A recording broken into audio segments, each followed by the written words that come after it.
Police arresting 3 people today in connection to a cockfighting ring in 2 counties. Investigators say the operation involved more than 100 birds. The raids happened in 2 locations, one on Jonesville Road in Bartholomew County, the other on Grandview Road, just across the border in Brown County. That's where we find 24-hour News 8's Tim McNicholas this evening. Tim, what's happening there? Well, the American Society for the Prevention of Cruelty to Animals still on scene. They help remove some of the birds from this property behind me. Medical experts now examining them. To give you some perspective, we're about 8 miles from Brown County State Park. The sheriff's vehicle, the animal cruelty investigators, the TV news trucks. Total shock. It is a change of scenery for Joyce Booyer.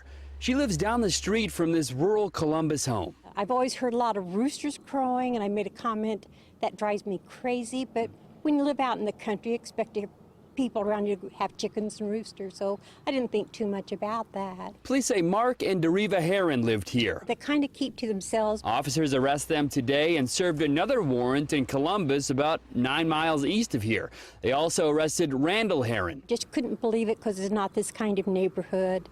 We're a lot of family related down here, so it's a total shock to know that something like that was going on. The Indiana Gaming Commission says the investigation lasted about 6 months. They say similar activity was happening in Kentucky, and state police are investigating there. I do not believe in animal cruelty of any kind, so I'm glad to know that it was stopped, and hopefully the people who else are in it will realize eventually they're going to be caught.